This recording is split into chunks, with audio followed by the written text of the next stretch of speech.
Prime Minister Harold Wilson wasted no time at the onset of his second premiership, quickly working to undo the austere labor reforms of the Heath government with the passage of the Health and Safety at Work Act of 1974.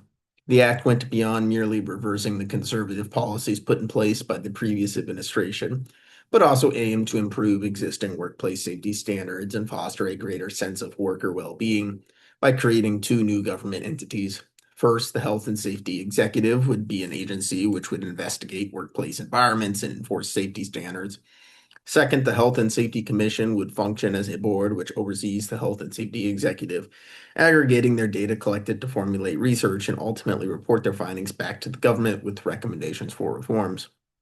While Wilson's relationship thereafter with the unions was vastly improved upon Heath's, a political row between the United States and the nations of OPEC had caused a global recession, resulting in a spike in fuel costs, which paired with the ongoing employment issues created an environment for stagflation to emerge.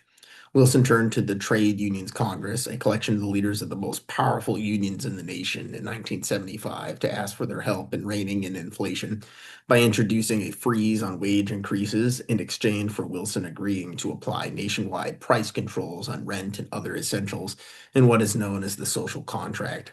While these price controls would not solve the underlying economic problems facing the UK, they would work reasonably well as a band-aid, allowing the British economy to keep hobbling along. Wilson continued his penchant for government intervention in the economy by establishing the National Enterprise Board, which would be an executive committee meant to identify and invest government dollars into companies which were targeted for public ownership. Also that year, Wilson would pass the Sex Discrimination Act of 1975, which made it illegal to discriminate on the basis of sex and set up the Equal Opportunities Commission as a governing body to enforce it.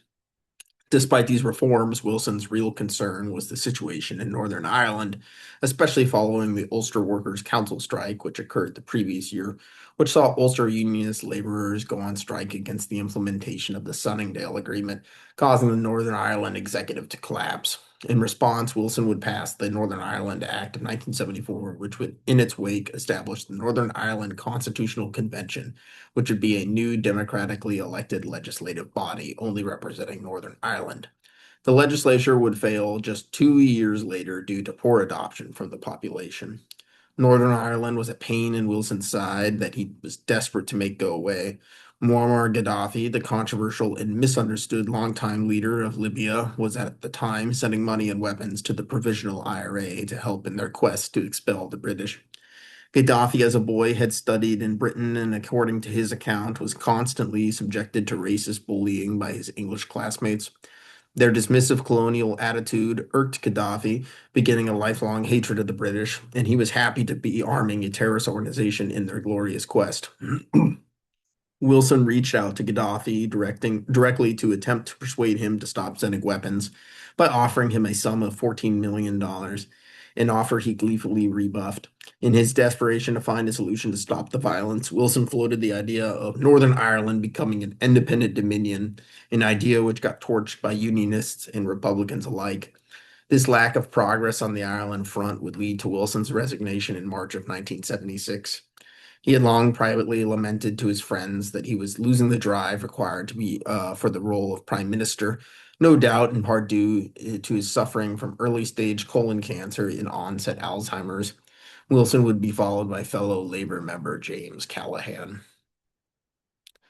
Upon his ascension, Callaghan would promptly be greeted with the 1976 sterling crisis. The price controls, which had previously been implemented to maintain inflation, were beginning to fail, and systemic supply side shortages caused inflation to ramp up again, which in turn caused yields demanded on gilts to spike, causing interest payments to increase for the government, creating a dangerous reserve currency shortage, which would require an emergency IMF loan. Callaghan would diligently use the emergency financing to make the necessary interest payments as well as to pay down the principal in an expedited fashion.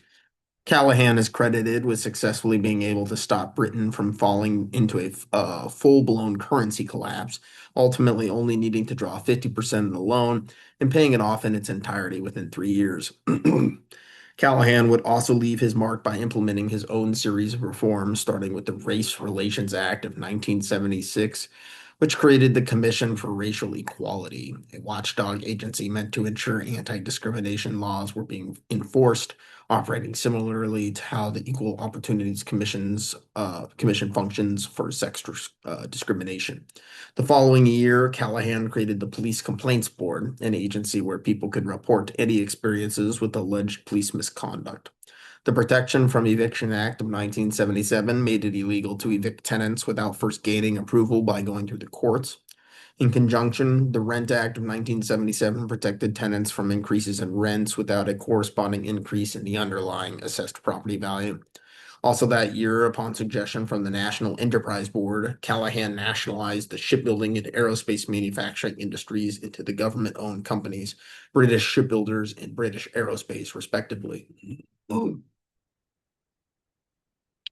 By 1978, the social contract forged under Wilson began to fall apart, with the trade unions, Congress refusing to continue a freeze on wages, leading to widespread strikes to break out from workers attempting to secure those raises. Continued strife within the labor movement, paired with one of the coldest winters on record, led to a general feeling that the Callahan government had lost control of the economic recovery, leading to that season becoming known as the Winter of Discontent. In January 1979, Callahan attended the Guadalupe Conference, a meeting between the US, UK, France, and West Germany on the eponymous island discussed not intervening in the Iranian Revolution to save the Shah, agreeing to allow his downfall. Upon returning from the conference, Callahan was caught on TV callously dismissing the UK's domestic crises, famously responding to a reporter's question regarding the issue with a question of his own, exclaiming, "What crisis?" His lack of empathy allowed the Conservatives to successfully paint him as aloof to the problems of ordinary Brits, resulting in Callahan being forced to step down that May, being followed by Conservative Margaret Thatcher. Thatcher, the first female prime minister, came into office riding a wave of popularity due to her promise to limit migration of Vietnamese refugees escaping the horrors of the Vietnam War to 5,000 annually, stating this was not Britain's war.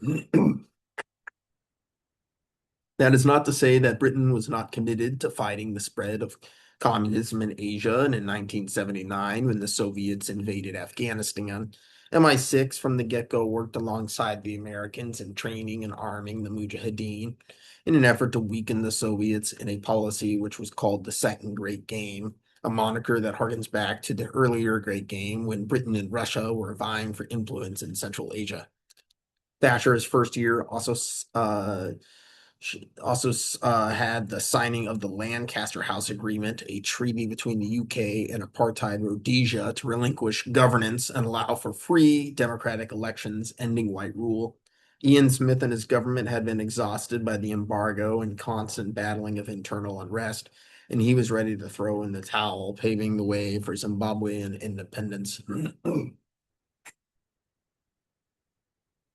Economically, Thatcher believed in monetarism, the belief coined by American economist Milton Friedman that you could and should adjust the money supply to match GDP to maintain the real value of money and thus low inflation.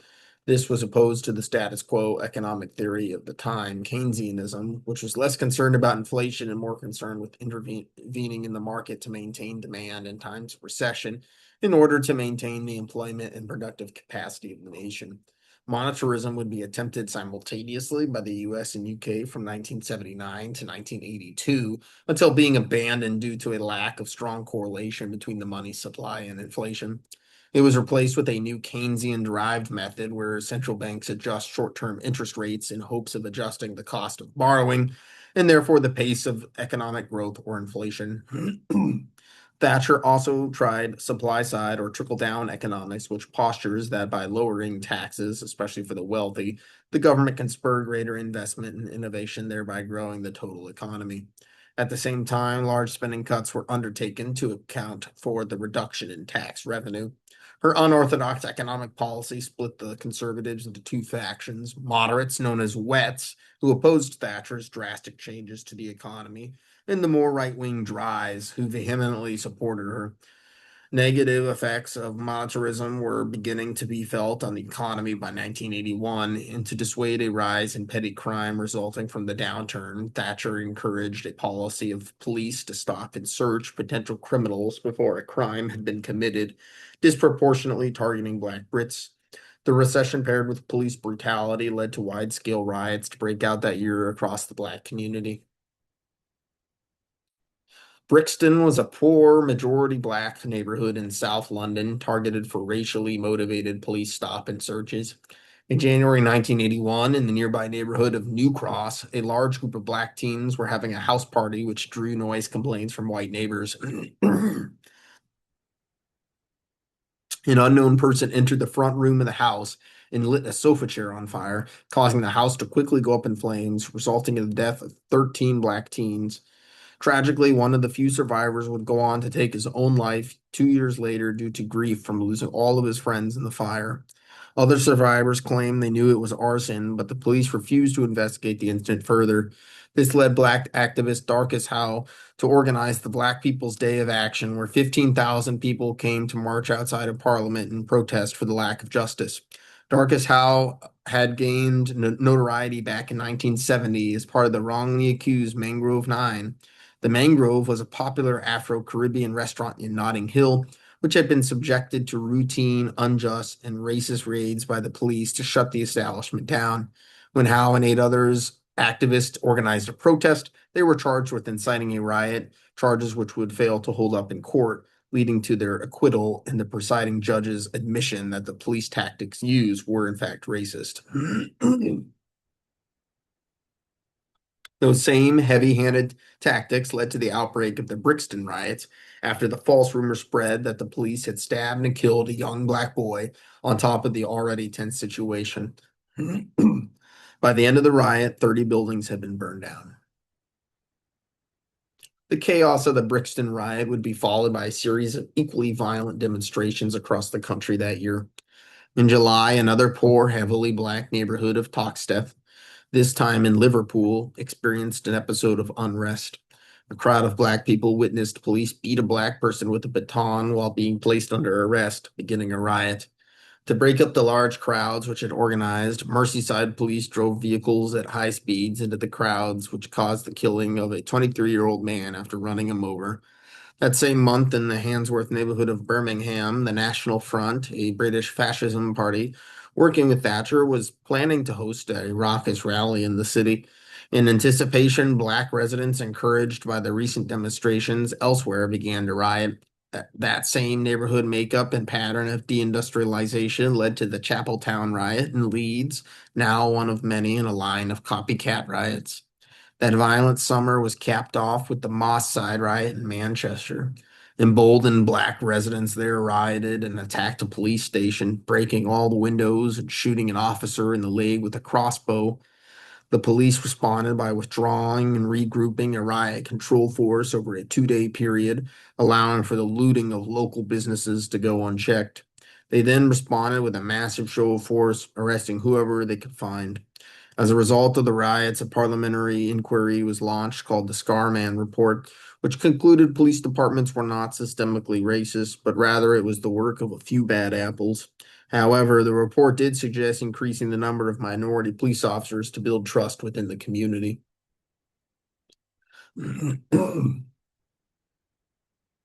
Another group Thatcher seemingly targeted were trade unions with the goal of weakening their power, especially within the government workforce. Following World War II, the Government Code and Cipher School was renamed the Government Communications Headquarters, or GCHQ, and moved its facilities to Cheltenham, where today they are stationed in a massive circular building known as the Donut, where they serve as the UK's primary source of signals intelligence. In 1981, intelligence employees at GCHQ went on strike over discontent surrounding their pay.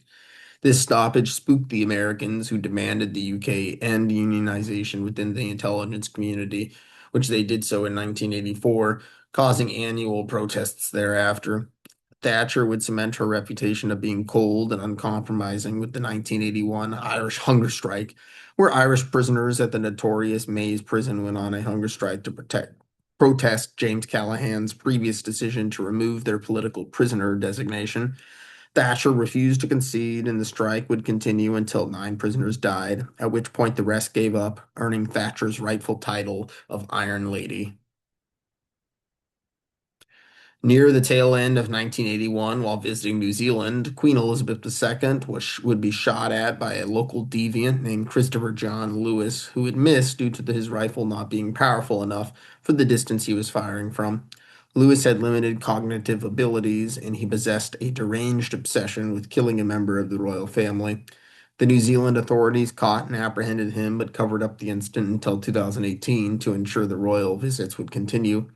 To avoid negative publicity, they only charged Lewis with possession of a firearm and sentenced him to 3 years of incarceration, with part of the sentence being served at a psychiatric facility. Lewis would go on to try and escape prison in 1983 upon hearing of another royal visit to the island, although this attempt failed and had no bearing on his release the following year. Lewis would later be preemptively apprehended and temporarily exiled to the sparsely populated Great Barrier Island of New Zealand in 1995 in anticipation of an upcoming royal visit. 2 years later, he would be arrested again, this time for murdering a young mother named Tanya Furlong by beating her to death with a hammer in a botched robbery. He initially took the mother's young baby for ransom, but he ultimately chose to abandon the baby unharmed. He was then captured, but would later kill himself in his jail cell by electrocuting himself with the frayed ends of 2 television cables.